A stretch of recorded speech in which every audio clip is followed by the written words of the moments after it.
kamu udah ngerjain tugas bahasa Inggris yang kemarin belum? Udah, tapi belum selesai. Nanti kalau setelah kelas ekonomi kamu bantu aku ngerjain boleh nggak? Boleh? Makasih ya Wan. Iya.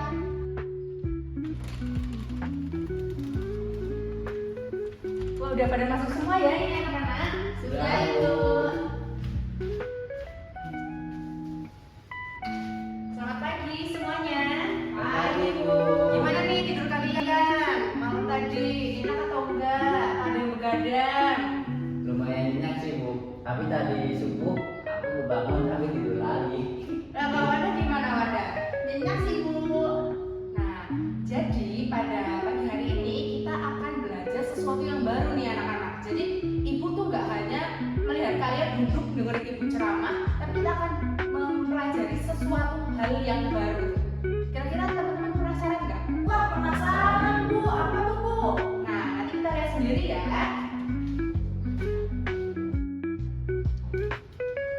Oke, sebelum kita masuk ke materinya, ibu mau nanya nih.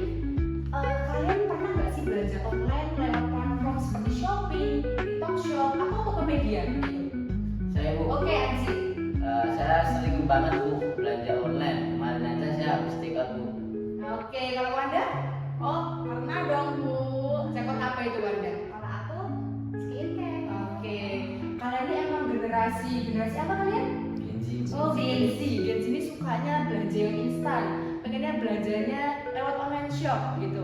Tapi kalian sempet gak sih mikir Tokopedia atau Shopee itu siapa sih yang punya?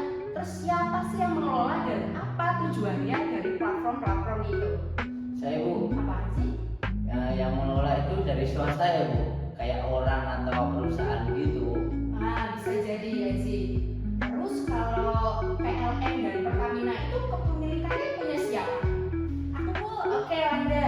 PL BUMN. Oke, benar sekali. Jadi Wanda sudah menyebutkan kata kuncinya yaitu BUMN.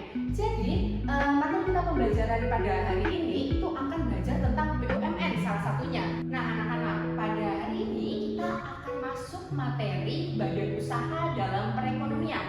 Nah, tapi pembelajaran kita pada hari ini itu dengan cara yang berbeda, tidak seperti biasanya. Nah, sekarang ibu minta kalian membuka laptop kalian masing-masing karena ibu sudah mengirimkan link buku digital 3D yang sudah ibu kirimkan lewat grup tadi pagi.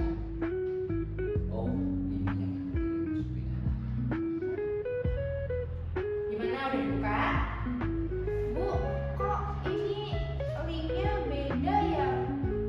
Pas aku klik kok bukunya berbeda. Nah, iya Wanda, ini yang dinamakan dengan buku digital interaktif yang isinya itu ada video penjelasan, ada peta konsep, dan juga ada kuis-kuis tentunya. Halo semuanya, aku Aira, asisten digital kalian buat hari ini. Nah, buku ini dirancang biar kalian bisa belajar dengan cara yang lebih seru dan juga interaktif. Nah, yuk teman-teman, kita mulai dari menu video penjelasan dulu ya. Nah, di video kali ini kita bakal bahas mengenai materi badan usaha dalam perekonomian Indonesia. Nah, tenang aja teman-teman, ini itu lebih simpel dari yang kita dengar.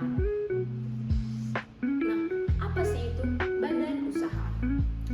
Nah, jadi teman-teman, kata sederhananya itu badan usaha itu adalah sebuah organisasi yang dipakai untuk modal dan juga tenaga kerja.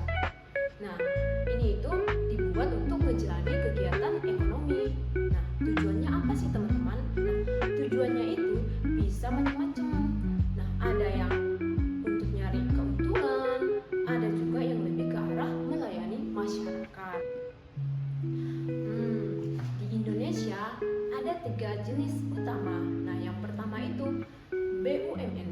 Nah, BUMN itu singkatan dari Badan Usaha Milik Negara.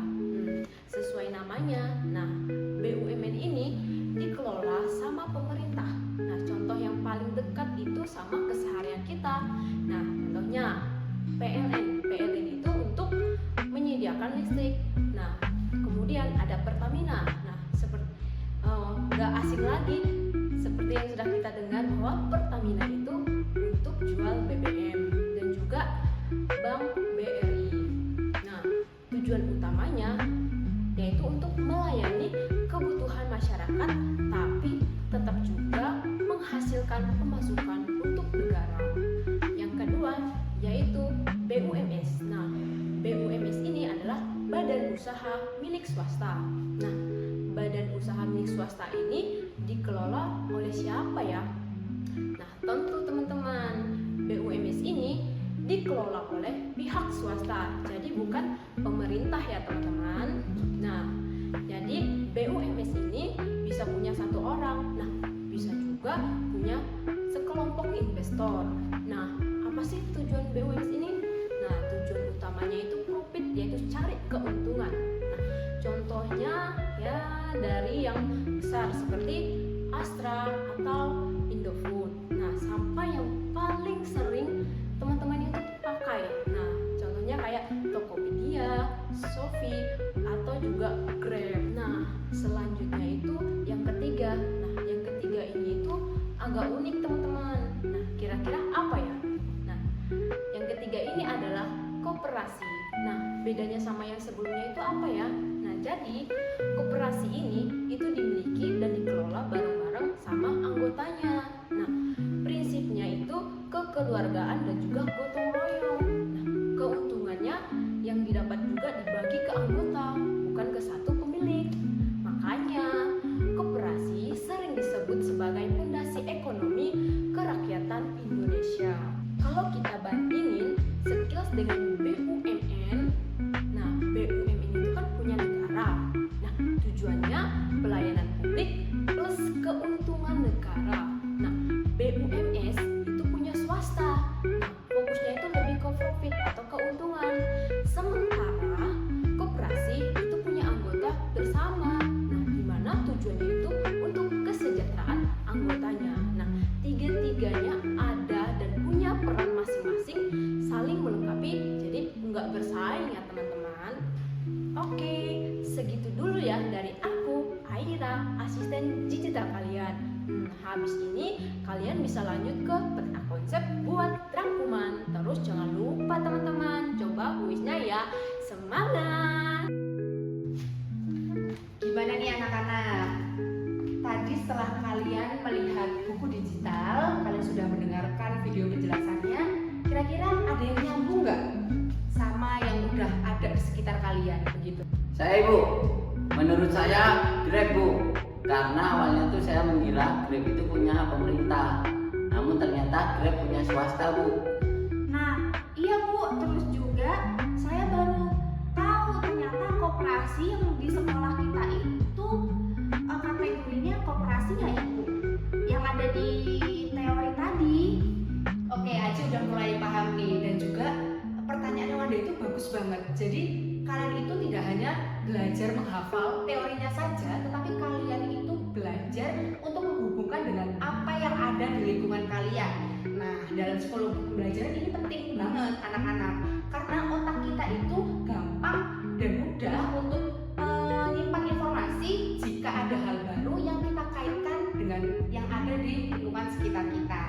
Nah, Ibu akan menantang kalian untuk berdiskusi. Kita mulai ya sesi diskusinya, ini nggak usah tegang-tegang. Ibu mau nanya satu hal. Kalau semisal di Indonesia itu nggak ada BUMN dan semua itu diserahkan ke BUMS, kira-kira apa yang bakal terjadi? Berarti kalau harga listrik sama BBM naik itu karena perusahaan swasta ya Bu. Karena kan orientasi perusahaan swasta untung. Jadi kalau di daerah terpencil seperti 3T itu bakalan mahal karena nggak terjangkau. Kenapa bisa gitu Aji? Karena perusahaan swasta nggak bakalan mau Bu di daerah yang terpencil karena orientasinya untung begitu. Berarti BUMN itu fungsinya kayak penyeimbang ya Bu. Jadi biar tetap ada yang ngurusin hal-hal yang nggak menarik secara bisnis, tapi penting juga buat masyarakat. Wanda, itu analisis yang bagus banget. Betul banget kalau itu adalah salah satu fungsi dari BUMN. Dan sekarang Ibu makin yakin kalau kalian itu nggak hanya hafalan di materi, tapi kalian di sini udah masuk ke fase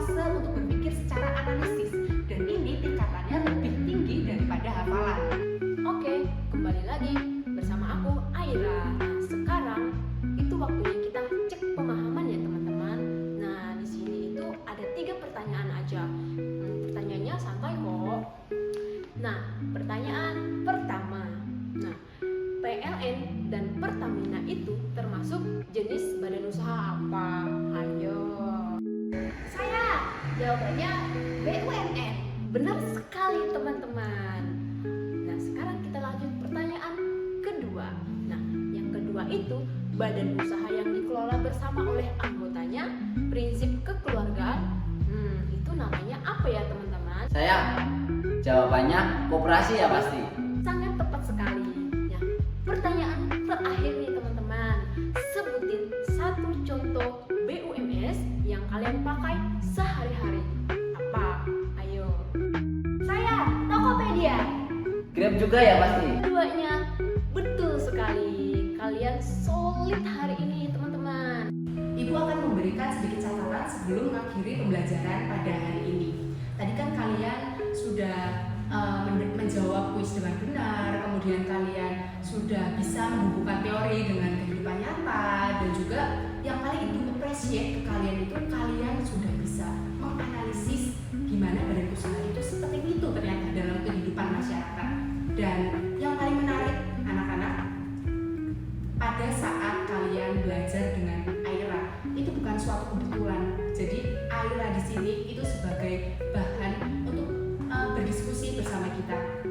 Dan juga dari Aira sendiri, setiap kali kalian sudah menjawab kuis dengan benar, pastikan Aira memberikan respon yang positif. Dan itu namanya di psikologi belajar, itu namanya penguatan positif. Dimana gunanya itu untuk mengingatkan materi di otak kalian, begitu. Jadi cara belajar kita itu emang ada teorinya ya Bu. Jadi bukan asal-asalan aja. Bener Wanda, itu tepat sekali. Jadi semua itu ada alasannya dan ada teorinya. Oke, jadi sebelum Ibu mengakhiri pembelajaran pada hari ini, Ibu mau kalian jujur, gimana sih pembelajaran pada hari ini? Ngerasa ada yang beda atau enggak? Beda banget Bu, karena biasanya tuh kita belajar ekonomi tuh kayak belajar teorinya saja Bu. Tapi kali ini kita bisa belajar bagaimana ekonomi dikaitkan dengan pengalaman kita langsung Bu. Jadi kayak lebih mudah untuk kita terima Bu. Iya. Terus video juga enak ditonton, nggak berasa kayak belajar secara formal. Jadi lebih kayak diceritain sama orang. Nah, itu namanya meaningful learning, pembelajaran yang bermakna. Bukan karena materi yang gampang, tetapi karena sudah ada koneksi yang jelas antara apa yang sudah kalian ketahui dan apa yang sudah kalian ketahui sebelumnya, begitu. Dan Ibu mau mengingatkan bahwa Aira, video interaktif, dan juga buku digital itu semua hanya alat. Yang membuat pembelajaran bermakna itu ya kalian sendiri, rasa penasaran kalian, dan juga rasa keinginan kalian untuk menyambungkan dots-nya. Dan itu yang tidak bisa digantikan oleh teknologi apapun. Oke, sebelum kita pulang, Ibu ada tugas nih buat kalian. Jadi Ibu minta kalian mencari satu contoh badan usaha yang ada di sekitar rumah kalian. Kemudian kalian mengidentifikasi jenisnya apa, siapa yang mengelolanya, dan apa tujuan utamanya. Nanti dikumpulkan lewat Aira ya. Udah aku catat ya. Deadline besok malam jam 8. Tadi kalian keren banget. Semangat terus ya teman-teman. Dadah. Si Butere. Sama-sama. Ingat ya anak-anak, belajar itu bukan soal hafalan, tapi belajar itu soal mengerti, soal connect, dan juga soal berani berpikir. Dan jangan lupa ya tugasnya. Dan pembelajaran pada pagi hari ini sudah selesai. Terima kasih. Sampai berjumpa di pertemuan berikutnya.